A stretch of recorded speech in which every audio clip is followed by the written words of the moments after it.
I'm Matthew Fisher, and you're listening to the TJCUK podcast. We're here at Parkinson Productions, and my guest today is a real national treasure, the broadcaster, author, writer, Sir Michael Parkinson. It's a complete joy to have you here. I hope I'm going to enjoy this as much as you are, if you say so. It's fun to see you on the other side of the interviewing table. Yeah, it's fun I like being interviewed, actually. I'm not of a shrinking violet when it comes to being interviewed. Yeah. Particularly about music I love, which I love jazz. Yeah, we've heard. So we're going to talk a little bit about your passions for jazz, as well as the brilliant fundraiser that you're running for us, titled An Evening with Sir Michael Parkinson. Sure. Which is for the Jazz Centre UK, and it's being held at the Cliffs Pavilion in Southend-on-Sea on December the 3rd, so don't go away. So, where did it all start for you and your love of jazz music? I can't pin a real date on it. I've always been aware of it, although it wasn't much around when I was growing up. That sounds contradictory. But the fact is that by the time I was recognising music, seeking out that which I'd heard as being special, was actually in the war years. I would be about, I suppose, the war would end in 1945. I'd be 10. And at that time, when the American troops took over, the Allied troops took over Germany, they started a broadcast station called American Forces Network. And because a lot of Americans over there, they were broadcasting to two Americans, they started playing their music, particularly jazz. Armstrong in those days was a top of the... Oh, of course. I mean, he was just the star of all. And, of course, it was a great time for artists like Peggy Lee and Frank Sinatra just starting his career and all that. It was a golden era for popular music. We have one of Louis' trumpets at the Jazz Centre. I know that, and Nat Ganella's and Humphrey Littleton's and all that. Quite an honour to hold it. Yeah, well, he was, of course, the man who wasn't just the founder of jazz as we know it. He didn't invent jazz, he gave it shape and form. But he also actually demonstrated the way that you could actually sing a song. Up until Armstrong was born and started scatting and bending notes and things like that. It was very formal, precise, sort of singing, that sort of thing. Yeah. And he showed the way to people like Bennett and people like that who are coming through. Yeah, he had quite a natural voice as well, because especially in classical music, it's about pitch and tone and that side of things, but he had quite a relatable voice, I would say. Well, he also, too, he demonstrated what you could do by bending a note. Yes, or scatting, or moving away, or being an instrument. That's what he was. Forget about his genius as a player. I mean, in that sense, he was incomparable. Nobody comes anywhere near him. He's my great hero in all of music, just for that reason alone. So anyway, that's what I grew up with. And then in Britain, when I was about 14, 15, trad bands started coming through. Freddie Randall, Harry Gold, Humph, and all those people came through. And I used to go to local dance halls and hear them and dance them and that sort of thing. So I kind of was imbued with that music from a very early age, and very much influenced too by American movies. So did your family have any influence on your love of jazz? No, my father never quite understood what it was. He thought that Louis Armstrong played for Sheffield United. Oh. My mother was a bit more. I had this extraordinary thing she used to remind me of. For a birthday, I used to buy her jazz albums. Oh, that's nice. Oh, isn't it? That is really so nice. Too. Yeah. I bought her a Lee Konitz album in 1946, and she didn't understand a bar of it. Yeah, there's nothing like giving someone a vinyl record as well. That's right. Well, a bit before vinyl records too. So, your father was more of a sporting man? Well, no, he liked old stuff, but he was a sportsman basically, and of course in the mining village there was a great tradition of music. Yeah. We had 5 non-conformist chapels, so we had a continuous version of the Messiah running for about 9 months of the year, which you couldn't get away from. You couldn't escape it. And I grew to love classical music through that. And then, there's the Colliery Band. Granthorpe Colliery, where my father worked, had a band which regularly won the national competition. And when later on I went to perform with the London Philharmonic or the RPO and that sort of thing, doing the Young Person's Guide and Peter and the Wolf and all that, all the brass section were either trained in a colliery band like Granthorpe or in a brass band from Lancashire, one of the factory bands. That's great. Yeah, the actual transference from those areas into classical orchestras. Quite versatile musicians today in orchestras as well. I'm always surprised how many jazz musicians are. Yes, well, the horns particularly, they all have that basic training. Yeah. So, did you ever consider picking up an instrument yourself? Yeah, a piano. I didn't pick it up. I played it, but I was not very good at it, and I couldn't concentrate. As far as nursery rhymes. Exactly. I used to have friends who would call. I used to have the piano facing the window in our back room. My teacher, a woman called Miss Green, who fell asleep very easily, happily. They would come and watch through the window until they sort of nod her head, and then they'd start pointing to football, and I used to find that irresistible. I don't think I ever finished a lesson with her. But you sing, though. No, I don't sing. Do you not sing? No, I croak away. I croak away. You croak away. Yeah, I'd love to have been a singer. I'd had some talent for it, but I don't at all. I can do a phrase or two. But, is in the show you sing with Laurie Holloway.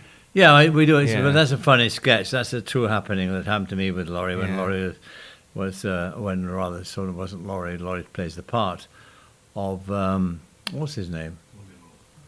Yeah, Laurie. It's a kind of funny sketch we do, Laurie and I. It's based on a true happening that I had with Dudley Moore, where I went into a restaurant quite drunk, and he convinced the audience I should sing them a song. It was very disastrous. I'm sure the audience would be very excited to see that in the evening. Clamoring to come back in. So is it right that you met many jazz musicians in your early years around Barnsley? Well, I mean, they'd all tour. All the British bands would tour. And I'd won spectacular success when I was about 21. In Doncaster, I was working at the Yorkshire Evening Post, and I was going for my lunchtime pint. And I'm walking, and I saw these two guys walking towards me. And I thought, good God, that's Jack Teagarden in Doncaster. Wow. And I thought, that's Earl Father Hines with him. And then I said, I'm probably the only person in the world, in Doncaster certainly, who knows who you are. And I said, what are you doing? He said, our bus broke down. We're on a trip up further north, and it broke down, so they weren't looking for a coffee. So I took them to this coffee shop and had a talk to them. It was amazing, You must have learned extraordinary. a lot. And so I ran up my desk and news desk, and they said, "Who the hell's these two?" And I said, "I'll just do it. Do the picture." And they came down and did a picture, and I wrote a sort of funny piece about these two giants of music walking totally through Doncaster, totally ignored, people not understanding what they're seeing. It's like, I mean, Duke Ellington walked down the street, Yeah. So anyway, that was me. Yeah, so there's an awareness throughout all my life about jazz, particularly about music. So what is it that you like about the music? Well, it's impossible. What do I like about the sunset? Is that it's just something. It's something that tunes in with your ear. And I think it's a exceedingly difficult thing to do well. Because I look at your career, and your career is based on conversation, and I think jazz is a very conversational art form. Well, one of our clips, and Michael was producing my shows, one of his favourite clips. He wasn't there at the time because I don't think he was born then, but I did a gig with Oscar Peterson, who became a friend. Yes. And it was an early one, and I just asked him to actually demonstrate to me, in a couple of minutes maybe, how jazz piano developed from, stride and all the various things. And what followed was 15, 20 minutes of the most wonderful exposition, demonstrated by him flawlessly. Yeah. Piano jazz. What's he like in person? Because he's an influence of mine. A very gentle man. Very gentle. Very funny man. You could not but be aware of his huge physical presence. But he also had an extraordinary wingspan on his hands. I mean, it was... Yeah. You play that Bosendorf, it looked like a total tiny piano with him. The nicest things that ever happened to me was that when he'd had a stroke, he had this terrible stroke late in his career. Yeah. The BBC, with immaculate timing, announced that he was going to be presented with a Lifetime Achievement Award in London. And they asked me if I would compare the show, and I said, well, of course, that would be a great honour. But then they said, well, he's got this problem with his stroke. And I said, yes. They said, it's his left hand. He can't play anymore with his left hand. He can put it on a keyboard and make the odd noise, but he plays now specifically with his right hand. And then they said, there's another problem too. And I said, what's that? They said, he can't walk on properly. So I said, what does that mean to me? He said, well, he's going to have to use you like a walking stick. Oh. Now, if you've got a man who's about, weighs about, I just suppose, 10.5 stone, it's fine. This guy weighed about 20 stone. And it was a mermaid show, but I went on and I'm talking about listening to Starboard. Yeah. But it was just, I felt it sounds a silly thing to say, but I'm just honoured that he's relying on me. To get it's that's a cherished memory. Wonderful. And in rehearsals, that didn't happen on the night. So obviously, but I went over there and he just said, "Sit with me." So I sat on the stool with him and he just played. Oh, genius. Beautiful touch as well. And a lovely man, he really was. And when you look at who he'd worked with, I mean, he'd worked with everybody, every single person you can think of. The great recordings of singers like Ella. Come on, it's just wonderful. Yeah, he's definitely a big inspiration to a lot of people. Yeah. So do you think jazz is fairly represented today in pop culture and media and that? You've now asked me a question which would take at least a day for me to answer. Not because I'm unsure of the answer, but because of the fact it makes me angry to think of what's happened. I mean, the only programs you get nowadays, what I define as being jazz, I mean, it's from the 20s, 30s, 40s, 50s, or whatever. I don't mind which area you cover, so long as you pay due reverence and deference to the music as it was founded. To go through the Great American Songbook. That's basically Kiss sprung out of jazz as well. Where can you find that nowadays? You can't. No, you can't. You cannot. And I love modern popular music. I mean, I'm a great fan of Paul Simon. People I think is a great lyricist. You can put him alongside anybody from that so-called golden era of American music. Put him there. Not Dylan, by the way, but him. So I'm not optimistic about the future because the source that young people have of being acquainted with their past, the most powerful source, is by reminding them, demonstrating to them that there were these wonderful people who created great music, and you can't find it in the BBC anymore. There's the odd thing tucked away on Radio 3, which is unlistenable to, quite frankly. And the idea that Radio 2 is doing a service to jazz is a joke. Because it seems to me, and I've listened to those shows compared by some people I know and admire, is I'm sure it's not their choice. The choice is being made by a 14-year-old kid who's really got to say, well, I suppose I better stick it to the old Morton record. We even consider you as a huge champion for jazz on radio. Well, how long is it since I've appeared? That's the point. Well, you, with your Sunday shows, My Kind of Music series and things like that, you played jazz on there. All the time. How easy was it to get that past the producers to run jazz? Was there any issues? Yes, there were. I mean, when I first joined the BBC, and when they asked me to do the Sunday show particularly, I had very keen ideas on the music. I mean, the talk looks after itself, in my view, that's fine. But as far as the music was concerned, I wasn't going to do the playlist. Oh. So I told them I'm not going to play the playlist. So they said, I said, I'm not. It's very simple. I said, I won't do the gig if you don't. And eventually, after a lot of arguing, they gave me a place. They then gave me a producer who didn't like the kind of music I liked. So we had to get rid of him. We got rid of him, and I found a wonderful producer who stayed with me all the way through, called Anthony Cherry, who shares all my views on jazz, and we had a wonderful time together. And I didn't dominate the choice. He would say, what about this, this, and this? And because we had comparable views, then it was easy. It was a joy, And it brought a lot of people joy. We did it for 11 years. We got a Sonny Award and all that, I mean, it was extraordinary. So how much freedom did you have in selecting your interviewees for the shows over the year? Total, yeah. That's nice. That's definitely a good thing, yeah. But again, I work with very good producers, so generally speaking, we share the views, so there's never any argument. Another one or two times. It's definitely good advice to choose the right producer for the show. Yeah, absolutely. But if you're allowed to, that's the point. You've got to be quite tough with them, And I was lucky in that the first producer of my radio show that I was given was, in fact, somebody I'd never met before, basically, but who turned out to be a wonderful producer, a man called Richard Druitt. Great jazzer. Made a little record himself of playing jazz. Loved having jazz on the program. Was a great mate of Spike Milligan. I love his poetry. I grew up with that. Yeah, and his playing. He wasn't a great trumpeter, but he loved jazz. And through him, Alan Clare was his big mate and all that sort of stuff. So it was very comfortable. So you interviewed and knew Oscar Peterson and quite a few other jazz musicians. Are there any... Duke Ellington. Oh, yes, of course. I couldn't imagine that I would one day say, ladies and gentlemen, my next guest is Duke Ellington. When I told Harry Stoner, my band leader, that Ellington was going to the same studio, he just fainted. I can't play with him. He said, no, he's a bloody genius. Yeah, he really is. But then he sat down and he said he wouldn't play the piano. So we had a piano just on site, just in case. And right at the end, he said, I'd like to play a little Billy Strayhorn, and as a tribute to my friend. And he went to the piano and he played Moonflower. And then he turned to Harry Stone. He said, Harry, he said, will you play with me A-Train? And Harry nearly fell off his chair. This is a new idea to Harry and the rest of the band. If you watch it, listen to it, you'll hear. Yeah. But it was, for Harry, this was the ultimate moment of his life. What was Duke like in person? He was very old at that time, but he was vigorous, and I was the first 10 rows of the theatre were taken up by ladies with white hair who no doubt had a dalliance with him sometime or other. Love you madly. And he brought great big tubs of ice cream with him and into the green room.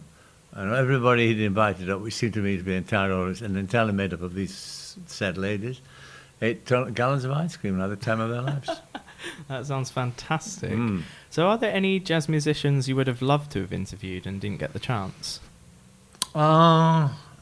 Yes, there'd be one or two. I would have to sort of think rather hard about it. I mean, there were some who just picked themselves, like Helen Littleton, John Dentworth, Cleo, all those people. Because, they were good talkers too. Benny Green, particularly. I love having Benny on the show.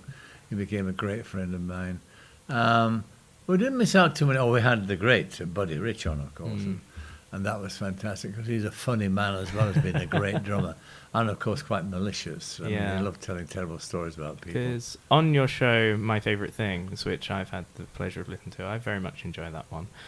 You mentioned your love of Anita O'Day. Did you manage to meet her? Never. We had her booked once, and then for the radio show, and then we were warned off. A friend of mine rang me and said, look, you're taking a great risk. She's not well. You can barely hear her.